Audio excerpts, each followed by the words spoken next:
If I were to wake up one day and think to myself, what would a perfect film camera look like? With all my subjective opinions and biases, I would probably not think of Nikon F4. But if I did, I'd be pretty damn close. So today we will look at a near perfect film camera, in my opinion at least, and 5 reasons to own it.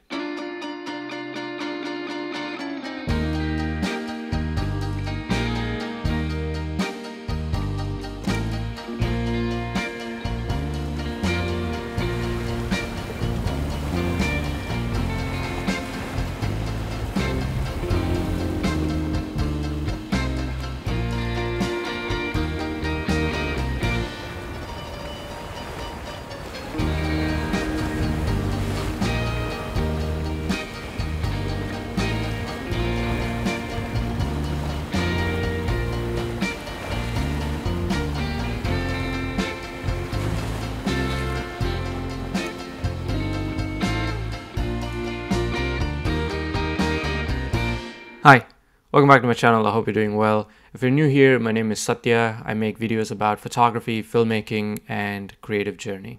Just to give you some context, I've been using it for a little under 2 years now, and I shoot landscapes, cityscapes, street and outdoor portraits with this camera, so those are my general use cases. I do not use autofocus with this camera, and that's not because I didn't like it.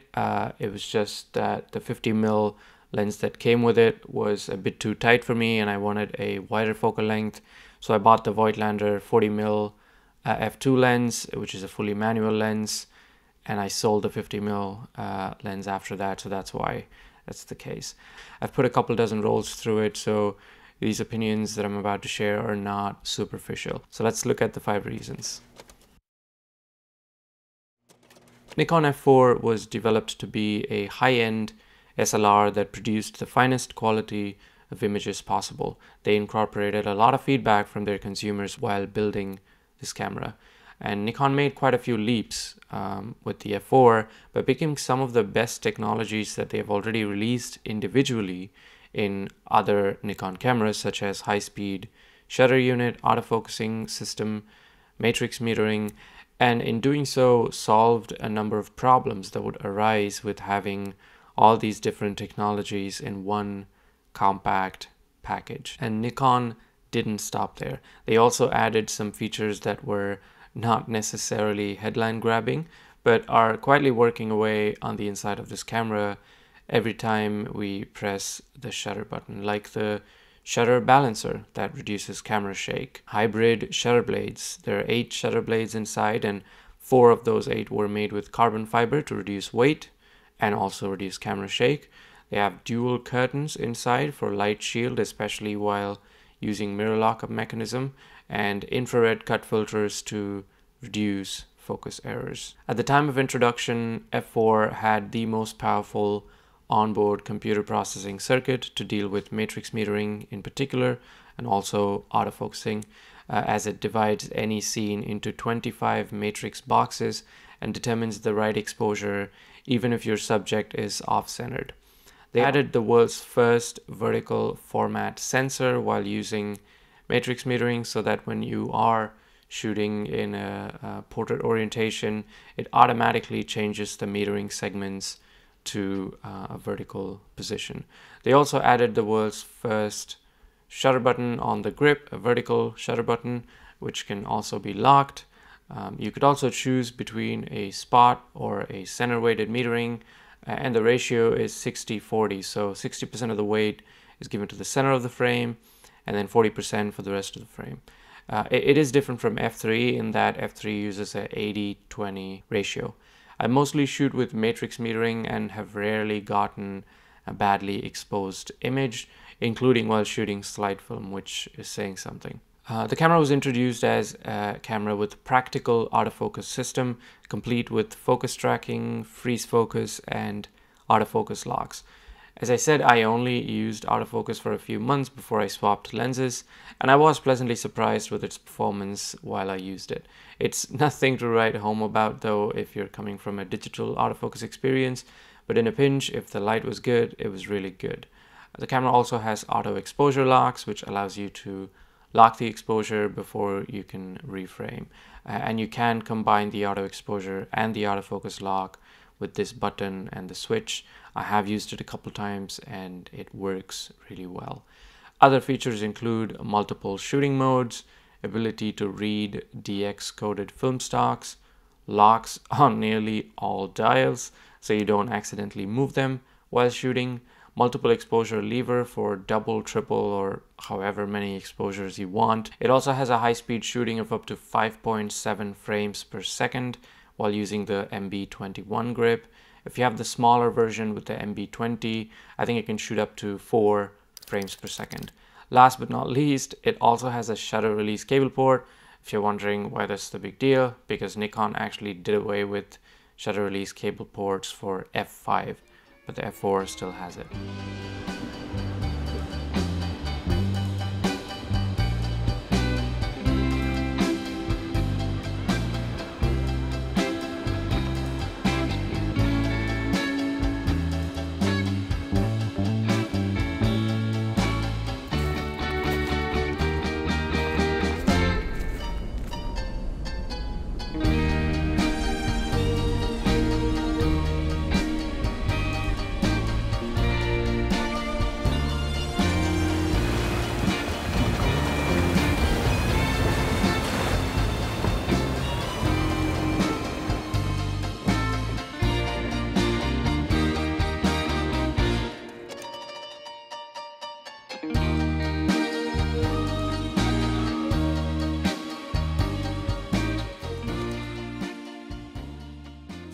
There are 4 parts of the camera that you could actually adapt to suit your shooting needs.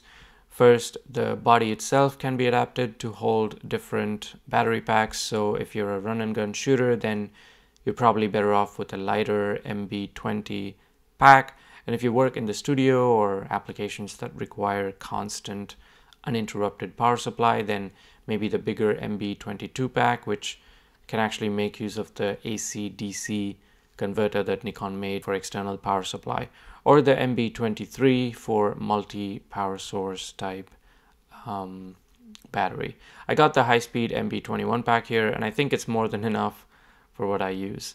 Especially without autofocus, I know that these batteries are going to last me for a very long time. I'm yet to change the batteries from 2020. Then the backs are interchangeable as well, from a simple MF21, which does nothing except cover the back, and then to MF22, which adds date imprinting feature, and then moving up to MF23, which adds a whole host of features like interval timer, exposure delay, long time exposure, auto bracketing, and even alarms. This can be adapted to what I call a beast mode with the MF24 data back, which can take bulk film rolls of up to 10 meters, thus increasing the capacity of frames you can shoot from 36 to 250. That might not be the best camera to carry around for sure, but if you're in a studio, then it's a great way to not have to worry about changing film often. However, the downside of that will be to have to wait to finish all 250 exposures before developing. Focusing screens is another area where we have a bunch of options, 10 screens to be specific. By default, they all came with the Type B screen, which is fine if you have autofocus lens. But if you have manual focus, then maybe Type P would be good. That's the one I want to get for manual focusing. I'll leave all the different types of focusing screens on the screen here, so you can pause and take a screenshot if you need to. Viewfinders is the last of the modular parts. We have 4 options there. Again, I'll leave all of them up in the screen here. By default, the cameras came with DP20. That's the only viewfinder that has the capability of matrix metering. And to briefly touch on viewfinder and what you can see, it's not the brightest of viewfinders if you're going from a digital experience, but it's bright enough to not be a pain. The focus assist light is actually helpful, especially with Type B focusing screen in manual focus mode, and the LCD readout in the viewfinder displays quite a bit of information. One common issue though when you're looking to buy one of these cameras is the LCD bleed out, so ask to see photos of the viewfinder before you purchase the camera. Finally, there are a few flash options, viewing accessories like viewfinder magnifiers, right angle viewing attachments, and bellows attachments for macro photography. I have not used any of these attachments, so I can't comment on them. But yeah, there are a number of combinations to choose from to build out the Nikon F4 that is perfect for your use case, or have a few different accessories and swap them out depending on what you're shooting. I personally have the Databag MF23, which I've used before in long exposure shots with exposure delay turned on, and used to print dates and also other info like shutter speed and f-stop onto the film itself or the film borders.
I'll admit that the design, and by that I mean the way it looks, is not for everyone.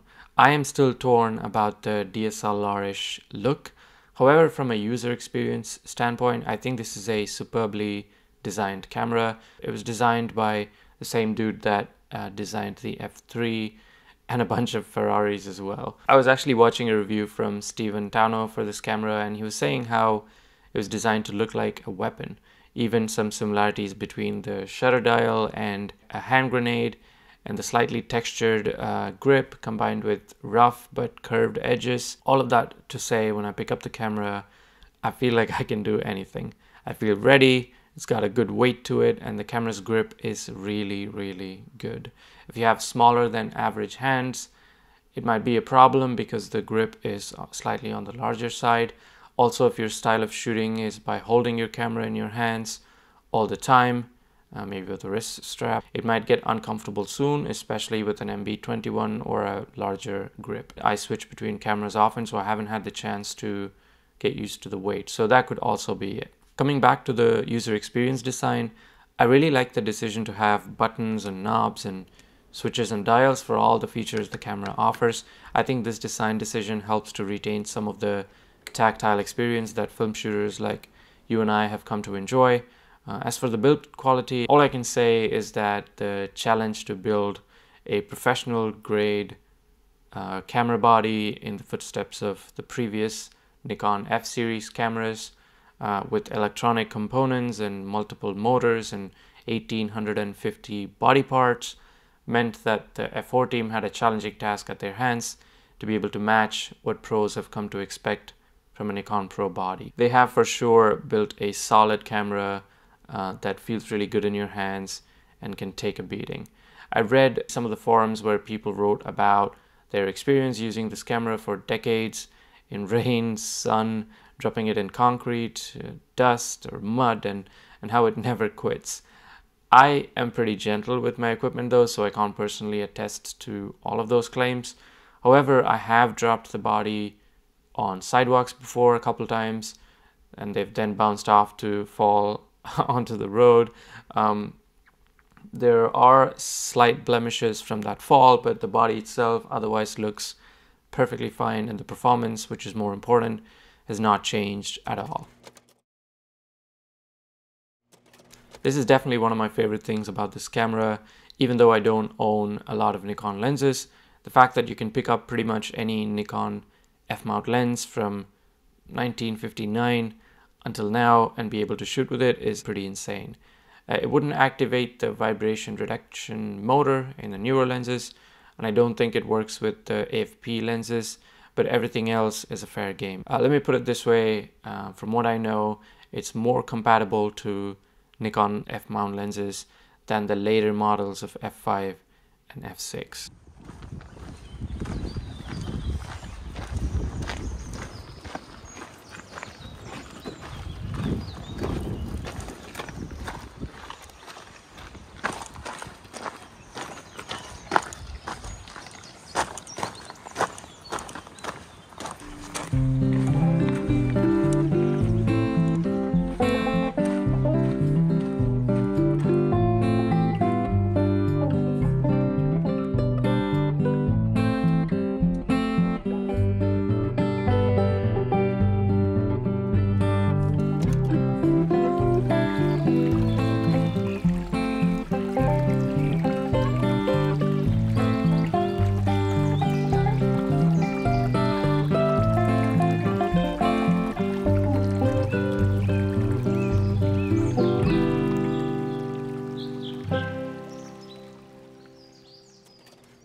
As of making this video, July 2022, this camera sells for about $300 with the lens.